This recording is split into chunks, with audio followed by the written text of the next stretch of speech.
Break के बाद स्वागत है आपका। तो दिल्ली की केजरीवाल सरकार का 2 साल का रिपोर्ट कार्ड आपके सामने रख रहे हैं। दिल्ली की जनता क्या बोलती है, यह हम आपको सर्वे के जरिए दिखा रहे हैं। रुख करते हैं तीसरे सवाल का।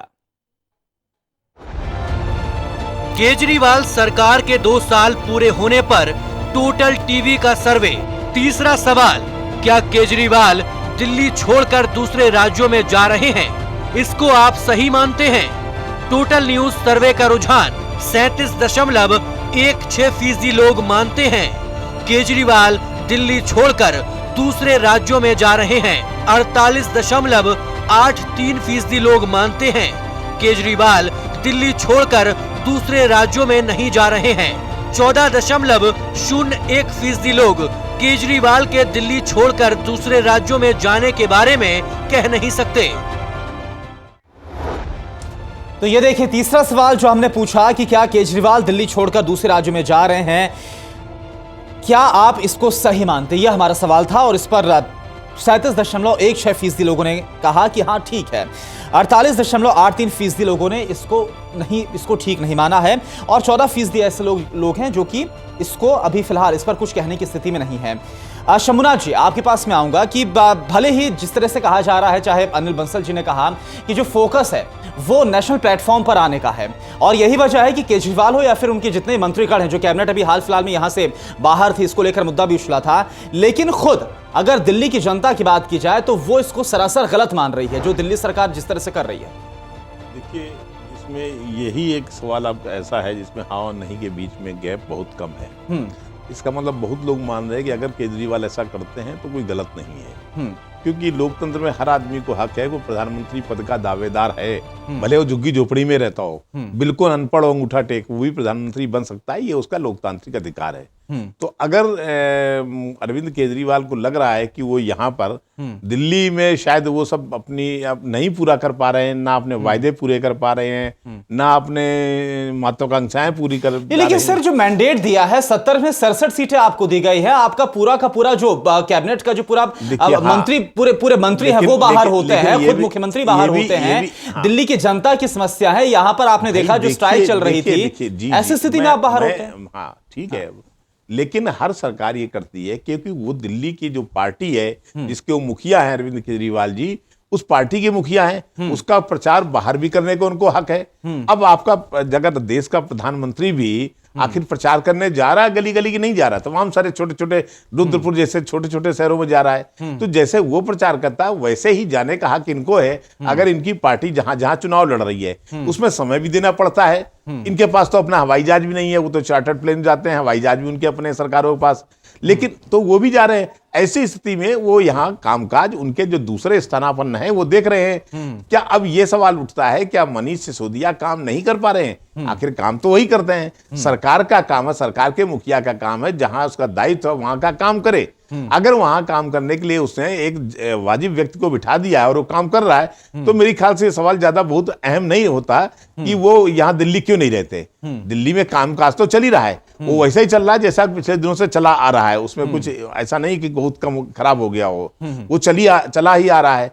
अब वो पंजाब में अपना प्रसार कर रहे हैं, उनको हक है कि वो गोवा में भी प्रसार करें, बल्कि मैं तो कहता हूं उनको यूपी में भी प्रसार करना था, तो ये उनका हक बनता है। तो हम किसी के लोकतांत्रिक, किसी व्यक्ति विशेष के लोकतांत्रिक अधिकारों का हनन नहीं कर सकते। इसे मुझे नहीं लगता कि ये गलत है। राज बिहारी जी, आप बताइए क्या लगता है कि अगर मुख्यमंत्री से लेकर सभी जितने मंत्री अगर वो बाहर रहे दिल्ली से, तो क्या ऐसे काम चल पाता है क्या? देखिए, एक बात तो है कि कोई भी राजनीतिक दल हो, किसी भी राज्य में हो, वो कहीं भी प्रचार करने जा सकते हैं, चुनाव भी लड़ने जा सकते हैं। लेकिन सवाल यह है कि जब केजरीवाल मुख्यमंत्री बने तो उन्होंने क्या कहा था? उन्होंने ये कहा था मैं दिल्ली देखूंगा, दिल्ली के बाहर नहीं जाऊंगा। लेकिन उसके बाद क्या हुआ? की बात कही थी उन्होंने, मैं दिल्ली में रहूंगा, दिल्ली के बाहर नहीं जाऊंगा, मुझे दिल्ली का मुख्यमंत्री रहना है, मुझे प्रधानमंत्री नहीं बनना है। लेकिन अचानक ऐसा क्या होता है कि आप हरियाणा में चुनाव लड़ने जाते हैं, आप फिर गोवा में चुनाव लड़ने जाते हैं, आप पंजाब में सीएम बनने की बात वो करते हैं, और आप खुद सीएम, एक तरफ आप कहते हैं कि मैं दिल्ली के बाहर नहीं जाऊंगा, एक तरफ आप अपने आप को दिखाते हो मनीष सिसोदिया को सारी चीज़ें सौंप देते हैं, दूसरे मंत्रियों को सौंप देते हैं। अगर ऐसा ही था तो आप पार्टी के संयोजक बनते, मनीष सिसोदिया को मुख्यमंत्री बना देते और आप शुरू से कहते मैं पार्टी के लिए काम करूंगा, सिसोदिया सरकार चलाएंगे। दूसरा बात है कि क्या हमारे संविधान में ये व्यवस्था, दिल्ली संविधान में व्यवस्था है किसी को डिप्टी सीएम बना सकते हैं? इस बात की जब जांच कर रहे थे, पता नहीं अब क्या उनको हुआ है कि उसके बाद जांच रुकी नहीं रुकी, चल रही है नहीं चलिए। लेकिन सबसे बड़ा सवाल है कि अगर आपने ऐलान किया है कि मैं दिल्ली में रहूँगा, दिल्ली की जनता के बीच रहूँगा, दिल्ली सरकार का कामकाज देखूंगा, तो आपको दिल्ली में रहना चाहिए था।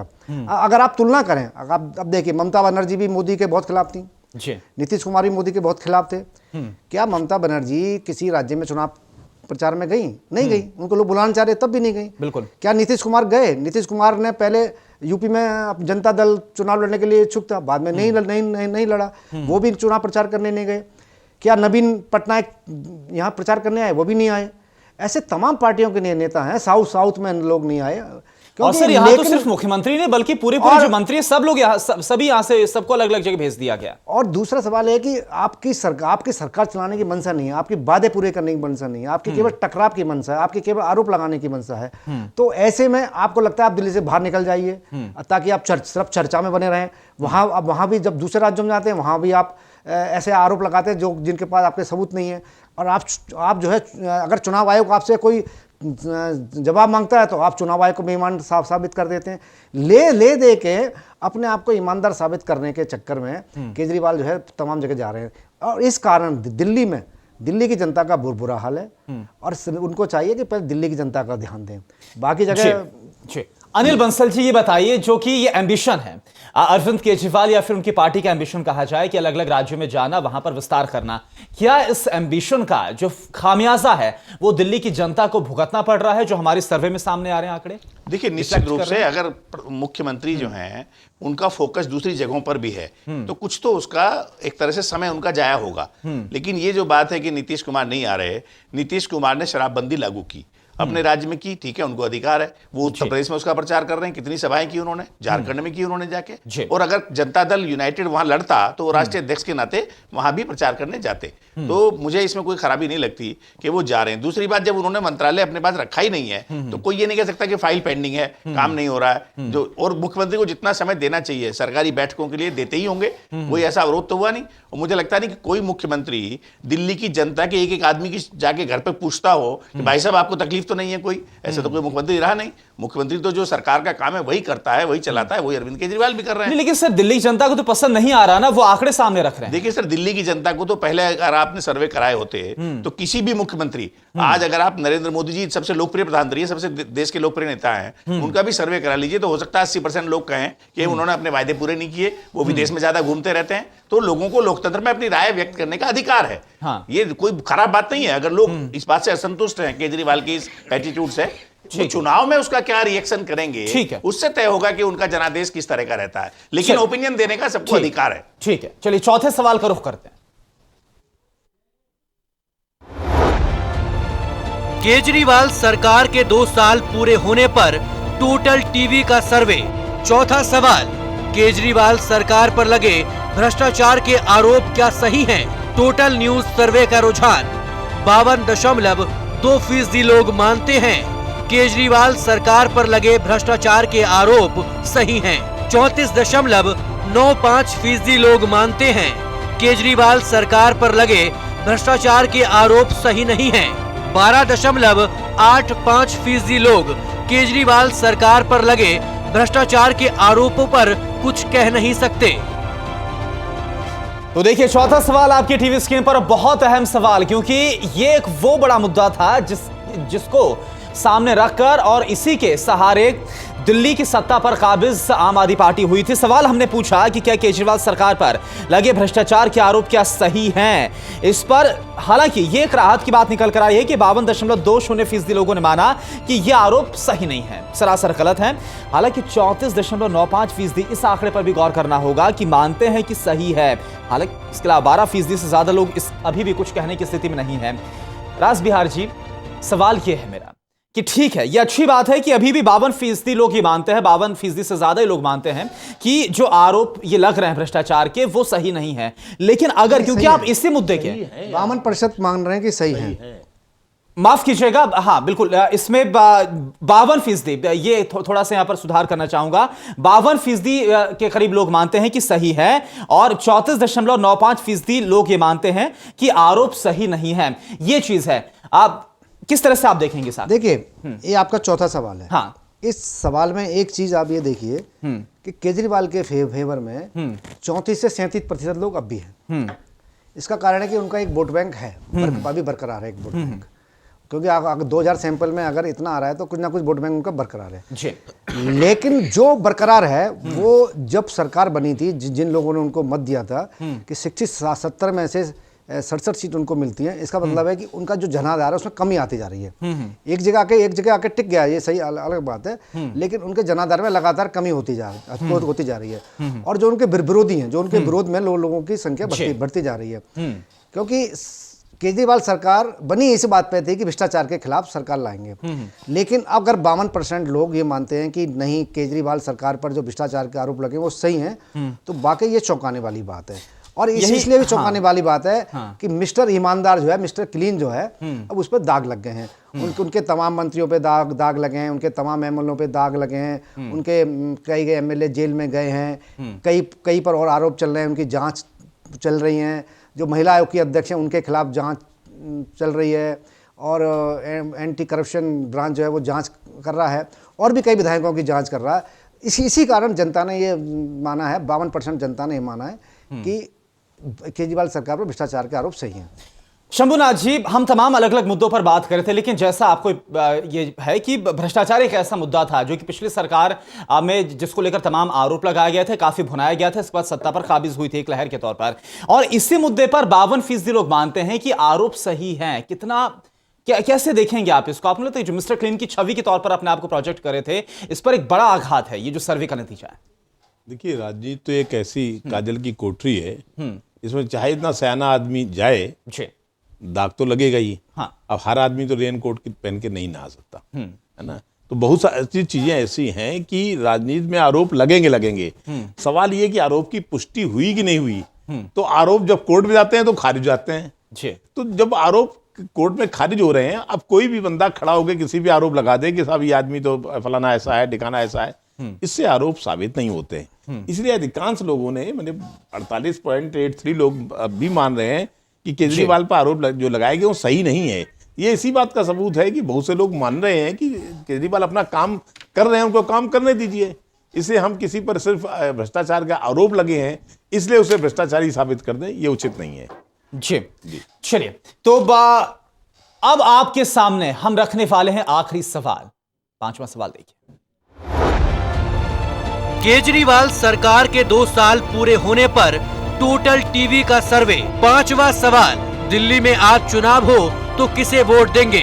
टोटल न्यूज सर्वे का रुझान 30.45% लोग आज चुनाव होने पर आम आदमी पार्टी को वोट देंगे। 36.05% लोग आज चुनाव होने पर बीजेपी को वोट देंगे। 24.85% लोग आज चुनाव होने पर कांग्रेस को वोट देंगे। 2.3% लोग आज चुनाव होने पर अन्य को वोट देंगे। 6.35% लोग आज चुनाव होने पर नोटा का बटन दबाएंगे। तो ये देखिए, आपके सामने 5वां सवाल हमने रखा, और काफी अहम सवाल है कि 2 साल के अंदर ही क्या स्थिति बनती नजर आ रही है। आप देखिए कि अगर आज चुनाव हो जाए तो किसको वोट देंगे। इसमें 30.45% लोगों ने कहा कि वो आम आदमी पार्टी को वोट देंगे। 36.05% लोगों ने कहा कि बीजेपी को वोट देंगे। 24.85% लोगों ने कहा कि अगर आज चुनाव हो जाए तो वो कांग्रेस को वोट देंगे, और 2.30% लोगों ने कहा कि अन्य को वोट देंगे, और 6.5% लोग नोटा पर बटन दबाएंगे। और इस बीच आपके सामने वो आंकड़े भी रखते हैं, क्योंकि वाकई में आंकड़े चौंकाने वाले हैं। जो 2015 में जो आंकड़े थे वो क्या थे, वो आप एक बार देख रहे हैं। और यह है 2015, आम आदमी पार्टी को 54.59% वोट मिले थे। 67 सीट इस वोट परसेंटेज के बल पर हासिल की थी। बीजेपी को 32.78% और कांग्रेस को 9.70% वोट मिले थे। अनिल बंसल जी, एक बड़ा स्लाइड इसे कहा जाएगा, सीधे 54% से 30% पार आना, वही महज 2 साल के अंदर। देखिए, निश्चित रूप से जिस पीक को उन्होंने हासिल किया था 70 में से 67 सीटें, उसको दोबारा हासिल कोई भी नहीं कर सकता जी। ये बिल्कुल तय बात है। तो अगर उनको 54% वोट मिले थे तो 54% वोट तो आना असंभव होता है, क्योंकि जो लोगों की महत्वाकांक्षा, लोगों की जो अपेक्षाएं होती हैं वो ज्यादा होती हैं, और सरकार भी वायदे ज्यादा करके पार्टियां आती हैं जो पूरा नहीं कर पाती। ये सभी दलों के साथ है। लेकिन जो केजरीवाल सरकार है, जो आपने सर्वे किया, देखिए टोटल टीवी की, टोटल न्यूज की जो साख है वो इसलिए देखिए हम गुप्त सर्वे करते रहे हैं और वो काफी सब सही है। अगर आप कैमरे पर किससे पूछते हैं कि किसको वोट देंगे किसको नहीं देंगे, तो इसमें थोड़ा सा मन उसका अदलता बदलता रहता है। आज चुनाव भी नहीं है, जब चुनाव आएगा तब ये बात तय करेगा मतदाता। पर अभी भी अगर 32% लोग ये कह रहे हैं तो उसको आप बिल्कुल पूरी तरह से खारिज नहीं कर सकते। लोकप्रियता में कमी आई है, इसमें कोई निश्चित रूप से कोई नकार नहीं सकता, क्योंकि जो 54-55% जनादेश लेकर आया हो उससे नीचे ही जाएगा तो लोकप्रियता को घटना ही घटना है। और 5 साल बाद भी मुझे नहीं लगता कि कोई भी अपनी उस लोकप्रियता को 70 में से 67 सीटों को बरकरार रख सके। हमने यहाँ बड़े बड़े जनादेश देखे। 1984 में राजीव गांधी 400 से ज्यादा सीटें लेकर आए थे अपनी मां की हत्या के बाद, और 89 आते आते उनकी क्या गत हुई। तो ये जनादेश, अभी इवन बीजेपी जो जनादेश लेकर आई है लोकसभा में, अगले 2019 के लोकसभा में वो कैसा रहेगा, अभी से हम उसके बारे में भी कुछ नहीं कर पाएंगे। पर ये निश्चित रूप से बात है कि जो अपेक्षा है लोगों की वो आज इतनी बढ़ गई है, इतनी जागरूकता है कि लोग राजनीतिक दलों से पूरी तरह संतुष्ट हो नहीं पाते हैं। जी शंभुनाथ जी, क्या आपको उम्मीद थी? ठीक है, कहा कि जो वो अभूतपूर्व वो जो सब कुछ हुआ था, जो नतीजे सामने आए थे, इतना पाना बहुत ज्यादा मुश्किल, लेकिन फिर भी 54% से आप आ जाते हैं 30% पर 2 साल के अंतराल में ही। क्या इस बात की उम्मीद आप कर सकते हैं? देखिए, ये सही है कि 54 से 30 पे एकदम आ जाना, बहुत लगभग आधे हो जाना। ये लोकप्रियता में ग्राफ उनका बहुत नीचे गिरा है।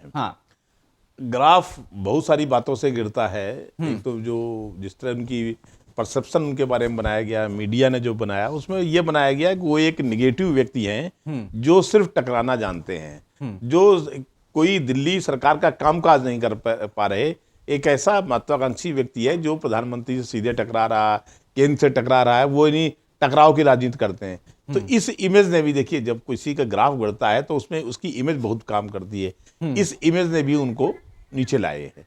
जब पहले 54% उनके नंबर थे, उसके पहले 49 दिन की सरकार वो चला चुके थे, लेकिन तब उनकी छवि बड़ी साफ सुथरी थी। तब उन्होंने न तो कोई टकराव लिया था, उन्होंने सादगी का व्यवहार भी किया था। जैसे जब वो शपथ देने गए तो अपनी छोटी सी वो जैन कार से गए थे और एक सार्वजनिक तौर पर शपथ दी थी। उन्होंने बंगला नहीं लिया था, ना अपने गाड़ी ली थी, ये सब एक बनी हुई थी। लेकिन जब दोबारा वो मुख्यमंत्री और मंत्री बने तो उन्होंने बड़ा सा बंगला भी लिया, गाड़ी भी ली, उसी तामझाम के साथ रहने लगे, सिक्योरिटी के साथ। तो इन सब चीजों से लगा कि वो ये व्यक्ति अरविंद केजरीवाल वो नहीं है जो 2013 में या 2015 के जब चुनाव हुए थे तब जिस तरह का था। अब ये काफी कुछ बदल चुका है। तो जनता जो है थोड़ा सा मतदाता, देखिए मतदाता कहीं ना कहीं जो गरीबी सादगी से रहता है उसको बहुत पसंद करती है, तड़क भड़क वाले को पसंद नहीं करती।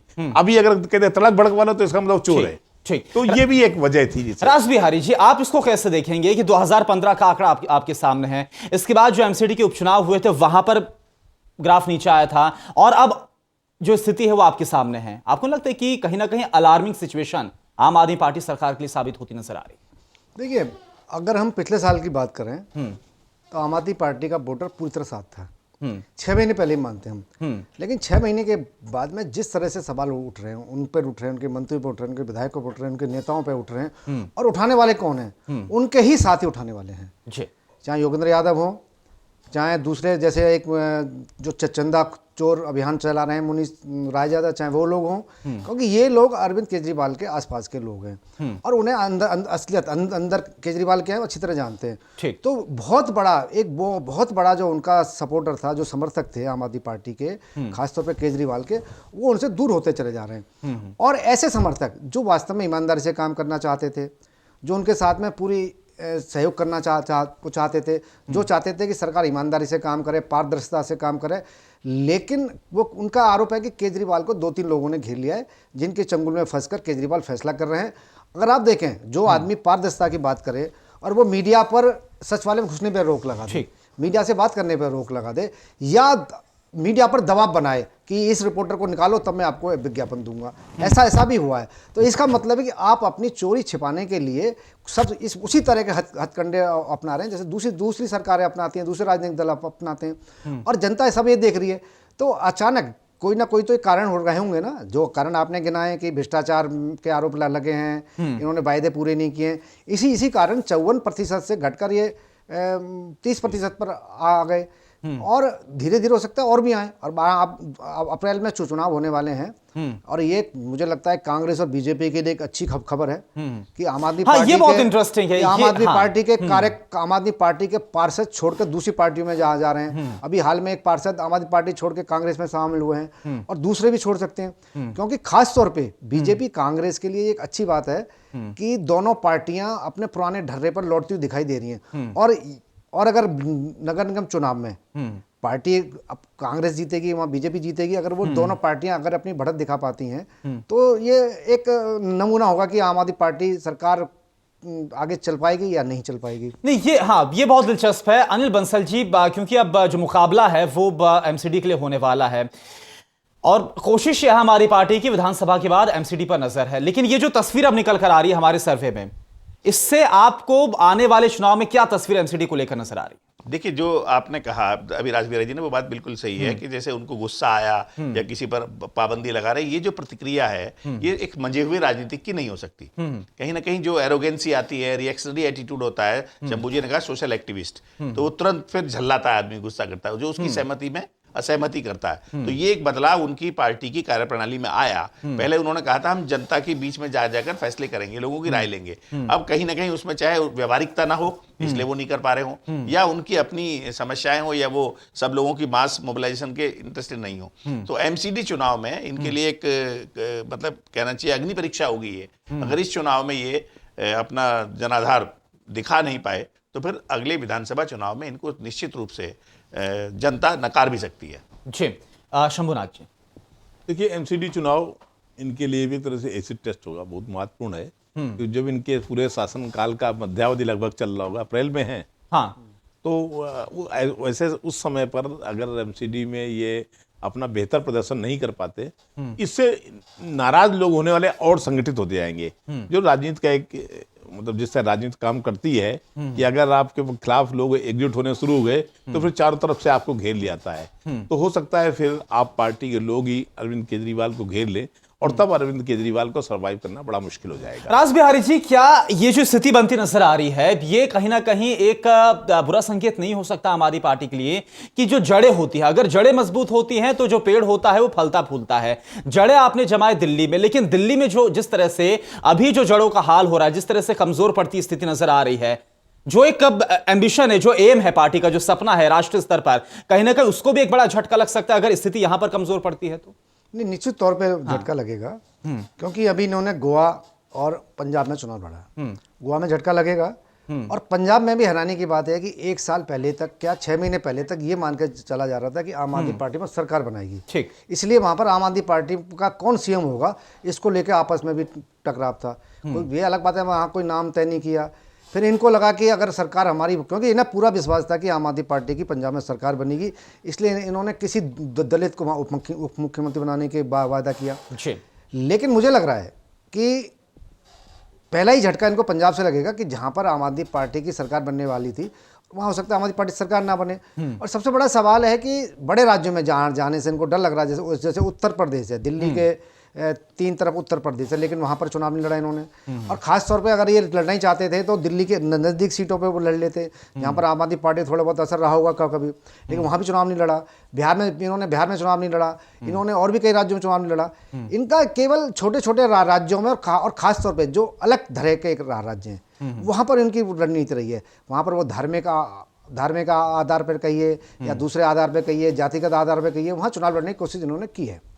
और इसका निश्चित रूप से, क्योंकि अगर देखिए, अगर नगर निगम चुनाव में भी हारते हैं या पंजाब में भी सरकार नहीं बना पाते हैं, गोवा में भी सीटें नहीं आ पाती, तो निश्चित रूप से ये मानकर चला जाएगा कि आम आदमी पार्टी का विस्तार आगे नहीं होने वाला है। अनिल बंसल जी, ये बताइए कि जो हमारा सर्वे कह रहा है, और 2 साल बाद दिए, क्योंकि सबसे आखिर में जो सबसे बड़ी बात निकल कर आई है कि पार्टियों की स्थिति क्या है, हमारी पार्टी की स्थिति जाहिर सी बात है अब धीरे धीरे यहां पर हमारे सर्वे में तो काफी कमजोर होती नजर आ रही है। आपको लगता है कि जो अभी तक काम करने का तरीका था, अब आम आदमी पार्टी को सोचना होगा, उसमें बदलाव का एक स्कोप आपको नजर आ रहा है? निश्चित रूप से देखिए करुणा जी, 2 चीजें होंगी जो रासबिहारी जी ने कहा। अगर पंजाब में ये जीतते हैं तो भी इनके लिए सुखद है, और अगर हारते हैं तो वहां खोने के लिए तो कुछ है नहीं। गोवा में भी कोई इनकी सरकार नहीं थी, पर वो एक सबक होगा कि अब आप पंजाब और गोवा को छोड़कर दिल्ली पर कंसंट्रेट करिए। हो सकता है फिर इनका दिल्ली पर कंसंट्रेशन और फोकस बढ़ जाए, और फिर जो अभी लोकप्रियता में गिरावट आई है, वो 3 साल का समय उनके पास है, फिर वो सद्बुद्धि आ जाए, फिर वो 2 जगह को छोड़कर